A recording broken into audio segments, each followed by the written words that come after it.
পৌষ সংক্রান্তির ছুটিতে অমল তার মামার বাড়ি এসেছিল ছুটি কাটাতে। এসে ধরে তাকে মোটেই বাড়ি পাওয়া যায় না। সব সময় ছিপ নিয়ে মাছ ধরতে বেরিয়ে পড়তো সে। আজও গিয়েছিল এবং সঙ্গে একটা মাছও ধরেছে বটে। এক হাতে সেই মাছটা এবং অন্য হাতে একটি ছিপ। সেগুলো নিয়ে সে যখন বাড়ি এলো তখন বিকেল হয়ে গেছে।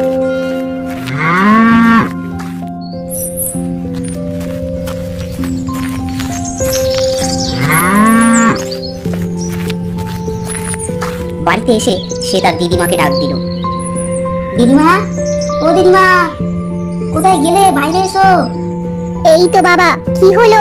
এত চেঁচাচ্ছিস কেন? এই দেখো দিদিমা, কত বড় মাছ নিয়ে এসেছি তোমাদের জন্য। মামা কোথায়? মামাকে ডাকো। তোর মামা তো পাশের গায়ে গেছে রে, আসতে তো রাত হয়ে যাবে। ধুর, ভাবলাম নিজে মামাকে মাছটা দেখাবো। তা দেখাবি খন, তোর মামা তো রাতে বাড়ি আসবে নাকি, তখন না হয় দেখাবি। না দিদিমা, রাতে আর থাকা হবে না, আমি তো এখন চলে যাব। দেখো দেখি কাণ্ড, এরকম হঠাৎ করে যেতে আছে নাকি? এদিকে তো মামাও বাড়িতে নেই, সে তো এসে আমাকেই বকাবকি করবে। কিছু করার নেই দিদিমা, আমাকে আজকেই যেতে হবে, কাল থেকে তো স্কুল শুরু হয়ে যাচ্ছে। আচ্ছা, তুই তাহলে এক কাজ কর, একটু ঘরে গিয়ে বস, আমি কটা পিঠে বানিয়ে নিয়ে আসি, বাড়ি নিয়ে যাস। কদিন হয়েছে তুই এসেছিস, কিন্তু তোকে একটাও পিঠে বানিয়ে খাওয়াতে পারলাম না। আজকেই বানিয়ে দেবো, আজ তো পৌষ সংক্রান্তি। তুমি এখন পিঠে বানিয়ে দেবে? ততক্ষণ তো অনেক দেরি হয়ে যাবে। না না, বেশি দেরি হবে না, তুই একটু অপেক্ষা কর, আমি ঝটপট পিঠেগুলো বানিয়ে দিচ্ছি। আর তাছাড়া ততক্ষণে তোর মামাও চলে আসবে। তারপর অমল তার ঘরে গিয়ে বসলো এবং বিছানায় বসে সে একটা বই পড়তে লাগলো। বই পড়তে পড়তে অমল বুঝতেই পারেনি কখন সন্ধ্যা হয়ে গেছে। তার চমক ভাঙলো দূরের বাড়ি থেকে একটা শাঁখের আওয়াজ শুনে।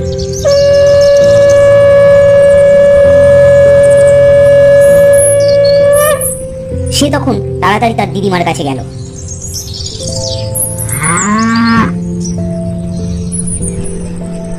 দিদিমা, ও দিদিমা, তোমার হলো?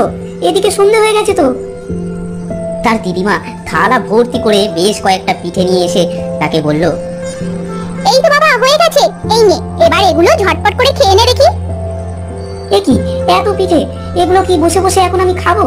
তুমি বরং ওগুলো একটা পোটলায় ভরে দাও, আমি তাড়াতাড়ি চলে যাই। না না, এই ভর সন্ধ্যাবেলায় আর একা একা যাস নে, আর একটু অপেক্ষা কর, তোর মামাই তো এলো বলে। না না, আর দাঁড়ানো যাবে না, তারপর আবার নৌকা পাবো না। ও বাবা, দেখেছো, আমি তো ভুলেই গেছিলাম, তোকে তো আবার নদী পার করতে হবে। এই ভোর সন্ধ্যাবেলায় একা একা যাবি, তারপর সঙ্গে অতগুলো পিঠে, যদি তোর কোনো বিপদ হয়। আরে দিদিমা, তোমার আর মামার আশীর্বাদ থাকতে আমার কি বিপদ হবে? তোমরা চিন্তা করো না, আমার কিচ্ছু হবে না। আমি তাহলে এখন যাই, আর দাঁড়ানোর সময় নেই।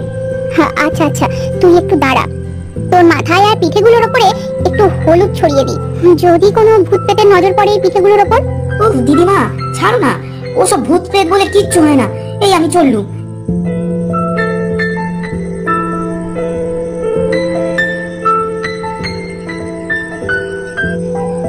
তারপর গায়ে একটা শাল জড়িয়ে অমল বেরিয়ে পড়ল।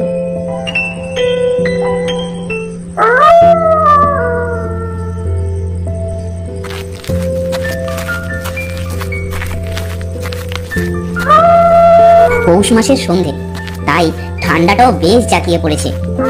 অমল চাদর গায়ে কাঁপতে কাঁপতে ফাঁকা মাঠের মধ্যে দিয়ে চলেছে। দিদিমার দেওয়া পিঠের পোটলাটা সে চাদরের মধ্যে নিয়ে নিয়েছিল, ফলে শুদ্ধ ভাজা পিঠের গরমে সে একটু আরাম অনুভব করছিল।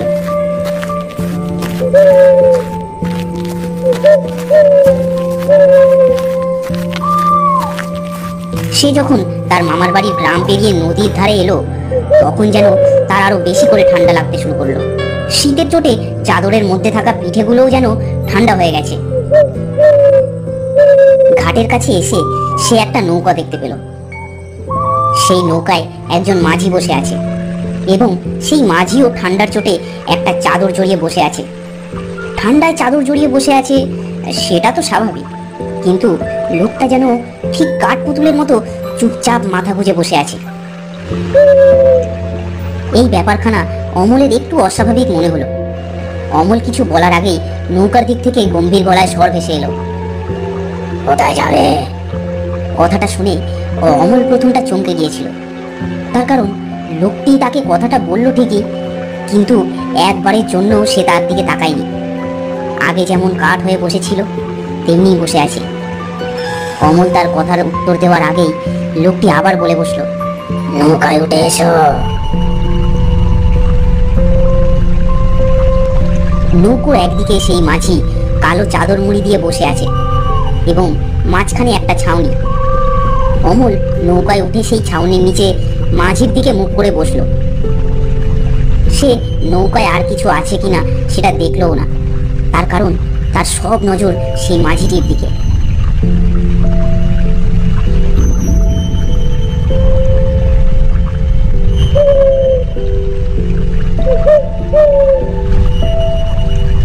মাঝিটিকে সামনে থেকে দেখে অমলের কেমন যেন অস্বস্তি মনে হলো।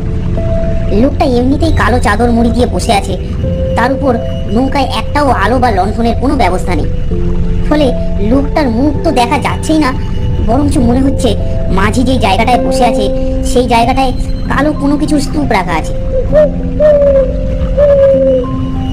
অমল সেই লোকটিকে জিজ্ঞেস করলো, মাঝি ভাই, বলছি নৌকায় কোনো আলোর ব্যবস্থা নেই নাকি? কেন, আলো দিয়ে কি হবে? এই তো চাঁদের আলোয় দিব্যি দেখা যাচ্ছে। না, সেটা দেখা যাচ্ছে ঠিকই, কিন্তু খুব শীত পড়েছে কিনা, একটু তেলের আলো থাকলে ঠান্ডাটা একটু কম লাগবে, তাই বললাম। অমলের এই কথায় সামনে বসা সেই মাঝি কিন্তু কোনো উত্তর করলো না। সে যেমন নৌকা বাইছিল তেমনি বাইতে থাকলো। লোকটির থেকে কোনো উত্তর না পেয়ে অমল নদীর চারপাশটা একটু তাকালো। জলের দিকে তাকিয়ে দেখলো নদীর স্রোত প্রচুর। মাঝে মাঝে একটা দুটো কচুরিপানা নৌকার পাশ দিয়ে ভেসে চলে যাচ্ছে।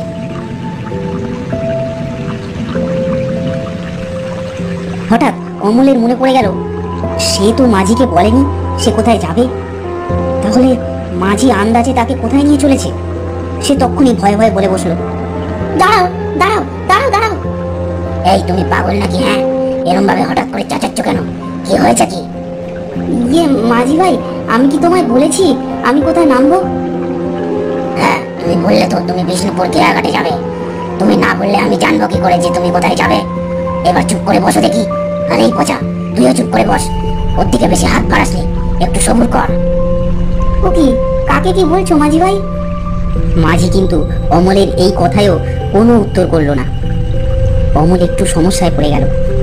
তার ঠিক মনে আছে সে মাঝিকে একবারের জন্যও বলেনি যে সে কোথায় নামবে।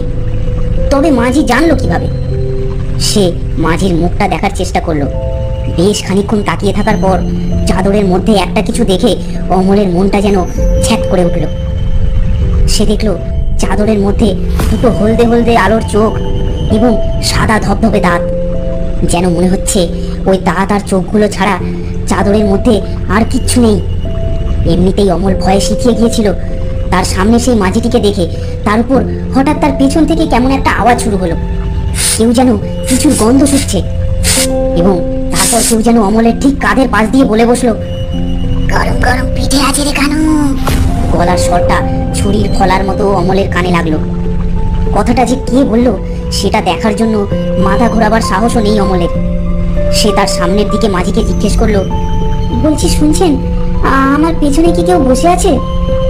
তুমি দেখছি পাগলের সাথে কানাও বটে। ও আমার ভাই পচা, আর ও তো তোমার নৌকায় ওঠার আগে থেকেই ওখানে বসে আছে। অমল ভাবছিল, এ আবার কি? এতক্ষণ ধরে কেউ তার পিছনে বসে আছে, অথচ সেটা সে বুঝতেই পারেনি। সে কোনো রকমে মাথা ঘুরিয়ে পেছনের দিকে তাকালো আর দেখলো নৌকার সেই অন্ধকার ছাউনির নিচে ঠিক তার পেছনে একজন কালো চাদর মুড়ি দিয়ে বসে আছে এবং সেই চাদরের মধ্যে থেকে দুটো পায়ের হাড় বেরিয়ে আছে। মুখের জায়গায় দুটো লাল লাল ভয়ঙ্কর চোখ তারই দিকে তাকিয়ে রয়েছে। সেটা দেখা মাত্র সে তৎক্ষণাৎ মাথা ঘুরিয়ে নিল। মাথা ঘোরাতেই তার মেরুদণ্ড বেয়ে একটা ঠান্ডা স্রোত বয়ে গেল। তার কারণ অমলের সামনে যে জায়গায় মাঝি বসেছিল সেখানে এখন একটা নর কঙ্কাল দাঁড়িয়ে আছে এবং সেই কঙ্কালের খুলির মধ্যে দুটো হলদে হলদে চোখ জল জল করছে। এবং সেই নর কঙ্কালটি তখন অমলকে বলল, কিরে, তোর চাদরের মধ্যে নাকি গরম গরম পিঠে আছে, ওগুলো দে আমাদের। অমল যে তখন কি উত্তর দেবে সে বুঝতে পারলো না। এই ছোকরা, কি হলো? কোথাখানে যাচ্ছে না? বললাম না পিঠেগুলো দে। অমলের তখন নড়ার শক্তি নেই। সে কথা বলতে চাইছে কিন্তু তার মুখ থেকে কোনো উত্তর বেরোচ্ছে না। এই পচা, ব্যাটার চাদরের মধ্যে থেকে পিঠেগুলো নিয়ে দেখি। হ্যাঁ দাদা, এই তো নিচ্ছি। তারপর একটা কঙ্কালের হাত তার দিকে ধীরে ধীরে এগিয়ে আসতে লাগলো। সেই হাত দেখে অমল আর নিজেকে ধরে রাখতে পারলো না। সে সেইখানেই জ্ঞান শূন্য হয়ে পড়লো। পচা, ওই ব্যাটাকে কাঁধে করে নিয়ে চল। আমাদের এই গাছে গিয়ে বসে বসে আগে ওই পিঠেগুলো সাবার করি, তারপরেই ব্যাটার ব্যবস্থা করব। তারপর সেই কঙ্কাল দুটো অমলকে কাঁধে করে নিয়ে সেখান থেকে উড়ে চলে গেল এবং তাদের নৌকাটাও তখনই সেখানে অদৃশ্য হয়ে গেল।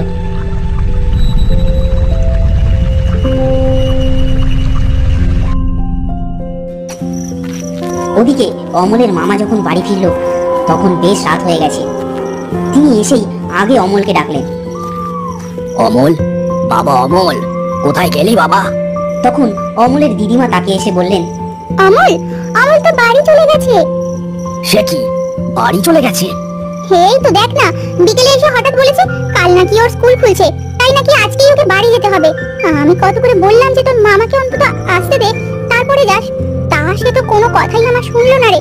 আমি কটা পিঠে পোঁটলায় বেঁধে দিয়েছিলাম, সেইগুলো নিয়ে এসে সোজা হেঁটে চলে গেল। এ তুমি কি করেছো মা? ওই ভর সন্ধ্যেবেলায় ছেলেটাকে একা একা যেতে দিলে, তারপর আবার সাথে পিঠে বেঁধে দিয়েছো। একটু হলুদ ওর মাথায় আর পিঠেগুলোর উপর দিয়ে দিয়েছিলে? না, সে আর সময় কই, পিঠেগুলো নিয়েই তো আমার কথা না শুনে হাঁটা দিল। হে ভগবান, এ কি হলো? আজ এই পৌষ সংক্রান্তির রাতে পিঠে নিয়ে ছেলেটা একা একা চলে গেল। খেয়াঘাটের কাছে ওই একটা গাছে হতচ্ছাড়া কানু আর পচার আত্মা থাকে। ওরা যদি অমলের কোনো ক্ষতি করে, মা আমি যাই, একটু এগিয়ে গিয়ে দেখি। আচ্ছা বাবা, তাড়াতাড়ি গিয়ে দেখ ছেলেটা কোনো বিপদে পড়েনি তো। আর তুইও সাবধানে থাকিস।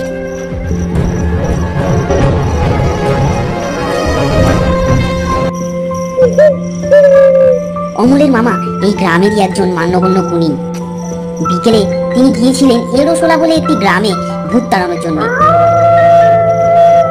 তিনি একটু জোরে জোরে পা চালালেন। হাঁটতে হাঁটতে তিনি যখন খেয়াঘাটের কাছে এলেন তখন তিনি একটি গাছের দিকেই তাকালেন, যেন তিনি ঠিক জানেন অমলকে এখানেই দেখতে পাবেন তিনি। সেই গাছের দিকে তাকিয়ে তিনি খুব রেগে গেলেন। তিনি দেখলেন গাছের উপর কানু এবং পচার কঙ্কাল দুটো নিচে পা ঝুলিয়ে হাতে পিঠেগুলো নিয়ে চিবোচ্ছে এবং অমলকে একটি গালে ঝুলিয়ে রেখেছে। প্রচন্ড রেগে গিয়ে তিনি বললেন, এই পচা, ওই কানু, তোদের সাহস তো মন্দ নয়। তোরা আমার ভাগ্নেকে ধরেছিস, ওকে ছেড়ে দে। কি, এটা তোমার ভাগ্নে? হ্যাঁ, ও আমার নিজের আপন ভাগ্নে, আর তোরা ওকে এক্ষুনি ছেড়ে দে, নইলে কিন্তু। নইলে কি আমরা ওকে ছাড়বো না? এই পিঠেগুলো শেষ করে তারপর তোমার এই ভাগ্নিকে শেষ করব। এতদিন পর তোমাকে বাগে পেয়েছি। তুমি আমাদের অনেক জ্বালিয়েছো। মনে আছে যেবার আমরা চাটুজ্জেদের বাড়ির দুই ছেলের কাঁধে ভর করেছিলাম, তখন তুমি আমাদের সেখান থেকে তাড়িয়েছিলে। এবার সেই বদলা নেব আমরা। আর তুমি এবার কিচ্ছুটি করতে পারবে না, তার কারণ তোমার এই ভাগ্নে এখন আমাদের হাতের মুঠোয়। ওরে গোমুখগুলো, কে বলেছে আমি তোদের কিচ্ছু করতে পারবো না? কি করবে দেখাও দেখি। আমি তো এক্ষুনি তোমার এই আদরের ভাগ্নের গলাটা টিপে ধরবো, তখন আর তোমার কিচ্ছু করার থাকবে না। তারপর কানু তার হাত ধীরে ধীরে অমলের দিকে বাড়ালো। তখন তার মামা কানু এবং পচাকে বলল, না, অনেক দিন তোদের কিছু বলা হয়নি বলে তোদের দেখছি সাহস খুব বেড়ে গেছে।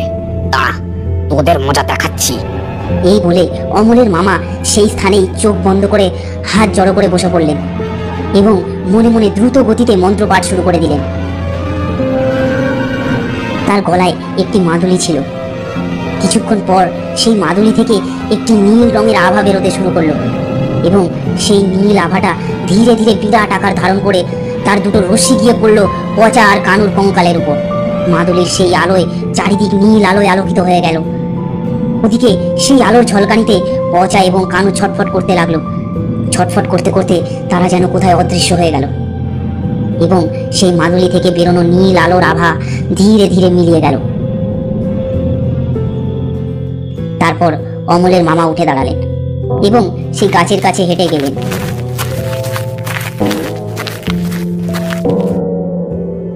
অমলকে নিচে নামিয়ে তিনি বুঝতে পারলেন অমল অজ্ঞান হয়ে গেছে। তিনি তার মাথায় হাত দিয়ে দেখলেন জ্বরে তার গা পুড়ে যাচ্ছে। তিনি অমলকে কাঁধে নিয়ে সেখান থেকে বাড়ি চলে গেলেন।